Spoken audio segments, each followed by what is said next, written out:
Hey guys, what's going on? Awan Groundwalker here with the fourth review in the Spider-Man Vintage Wave. Oh my god, I can't talk. We have the Gwen Stacy action figure.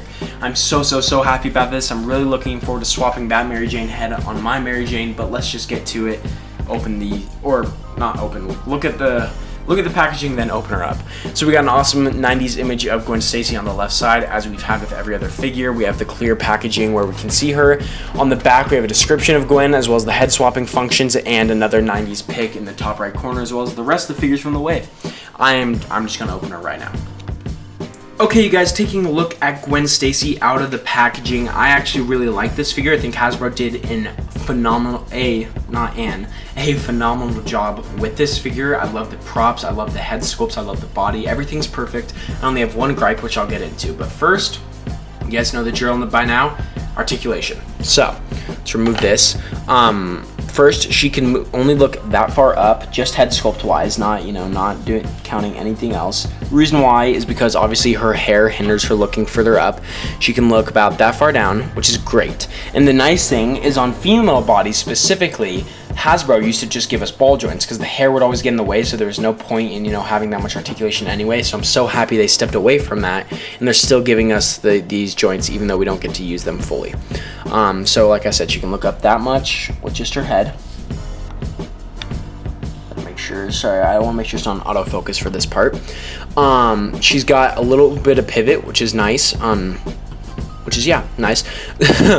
Her arm can move all the way up, which is fantastic. It can move all the way around, which is great. No bicep swivel, which sucks. Single jointed elbows, which also sucks, but it's not like Gwen's doing something dynamic. That we'd want that on the Spider-Gwen, not on this figure. She has hand articulation, obviously, which is fine. She has a diaphragm joint up here that allows for just a wee bit of crunch, which makes no sense to me, but it's fine. She can look already down a lot, so it's okay. Then it can basically do about that much back, which is pretty good. And if you couple that with her, being able to look up, that's nice, because then she can look up as Spidey swinging and stuff away from her. She also has a waist cut. Actually, no, she doesn't. That's a fat lie. Oh wait, yes, she does. She does have a waist cut. It's very concealed though. Really odd, but she does have a waist cut, and then she obviously has the diaphragm cut as well, but she does have a waist cut, so that's bizarre, but it doesn't allow for much articulation. She has her skirt, which allows her to kick. If you try to mess with it, she can really only move that far up and that far back, so that's definitely hindering articulation. She does have an upper thigh cut. It seems like double jointed knees, which is great. No boot cut, which is surprising, but we didn't really need it too much. And then my big gripe, she has high heel shoes. Of course, it comes with peg holes in the bottom of the feet like most figures, so that'd be nice with a stand, but still, high heel shoes are my bane of existence, besides single jointed elbows with female figures. So let's take a look at her accessories first. I have to get her standing by herself. Boom. All right. So her accessories, we'll talk about the props she comes with, because I'm actually super happy to own these props specifically just for other displays. So first, she comes with a binder. Let's get this auto-focused up real quick. So she comes with a binder, which is super cool because I don't think we've ever got a binder accessory from Marvel Legends, and I don't think I even own a binder accessory anywhere. So I'm so happy to own this. I might do some customizing, put some labels and just school stuff on here, because it's very plain, not even any it's just all blue everywhere.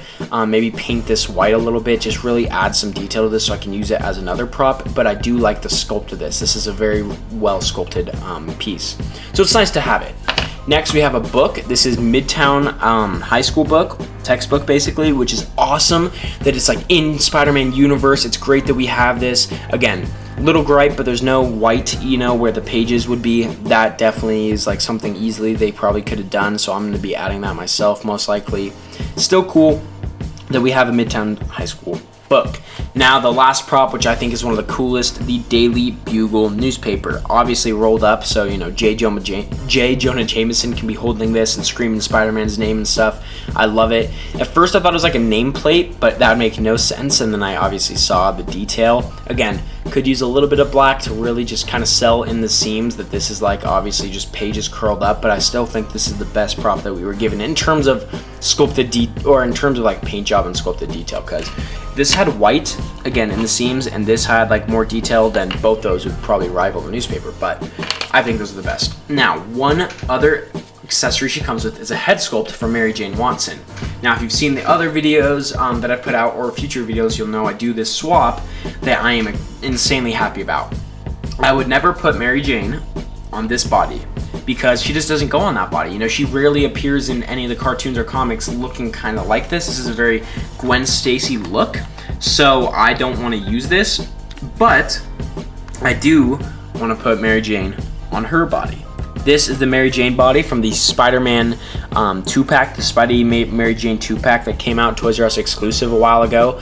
That 2-pack has so many purposes for this wave, which is hilarious because the hands from that Spider-Man can be used on the new Spider-Man to allow more possibilities, specifically with the wall-crawling hands that don't come with this new Spider-Man. And then the Mary Jane body can be used with this Mary Jane head sculpt we're given to make literally the perfect Mary Jane action figure. I mean, I literally couldn't want anything more. Maybe like, I think there's like, I think she has like a shirt with like Spidey in a white shirt and kind of the jeans look, but I think this is perfect. The head sculpt is exquisite. It looks just like Mary Jane. I love the dark details and the red hair, which look phenomenal. The sculpt is just phenomenal. The only bummer is that her skin tone doesn't match completely. It's a little lighter. More matching Gwen Stacy, obviously, because it's supposed to go on that body. But honestly, in toy photography, it's so easy to hide that with lighting, and you know, there's a ton of tricks to it. So I am so happy to finally have the perfect Mary Jane figure. Because if you guys remember, the one we got, that head sculpt we thought was cool. The body was great, but this head sculpt was like meh. It was more like it didn't seem just like Mary Jane. This is literally just like Mary Jane. I love it. Now, actually taking a look at the figure that we're reviewing, Gwen Stacy. So I really like this figure a lot. So just taking a look at it, I love this Gwen Stacy head sculpt. I love the black band in her hair. I love the Hasbro's woman hair sculpts are phenomenal. I love this hair sculpt. This is perfect. I love the little kind of it's almost like a black wash is in here to really highlight the details. I love the piercing blue eyes. It sounds like she's a real person, honestly, but I seriously love the amazing detail they put in. Even it looks like they even put some like what's it called? No, it's not foundation. Whatever you put on your cheeks to make them like redder, I think. You know, rosier, I guess. It looks like she has some of that on. I love the black like turtleneck kind of shirt right here. I love the freaking texture is phenomenal. The way the light picks it up is phenomenal. I love that. I think that looks amazing. I love the green. Obviously, these buckles being out here is actually kind of a cool detail. It looks a little weird at some points, you know, when you're like taking photos of it, but I think it looks pretty good, which is nice. I love like the wrinkles in it, obviously showing that it's wide open and stuff. I love her hand she comes with. Her skirt, this purple is a good color. Again, hinders the articulation, so that sucks, but I like it. Love the clean boot work here. You know, these are straight lines, which is awesome. There's no spotty painting. Again, hate the high heel boots, but I'm okay because this is a phenomenal Gwen Stacy figure that we've needed forever. So again, taking a look at size comparisons with her, we'll just look at her and Mary Jane side by side real quick. Obviously, two of Peter Parker's love interests. All we're missing now is Liz Allen and Marvel Legends Foreman. Basically, we have his three main squeezes. Taking a look at the new Spider-Man side by side with them. I think we have more room on the right side, so we'll put her there. He looks great next to these two, in my opinion. I think he looks, our focus is off. I think he looks great size-wise. I think he looks really good. We'll compare them to Peter Parker real quick, and then we'll get out of here. Peter Parker, I think the size, again, size-wise, I think these look amazing. I think they scale really well together. They look really good.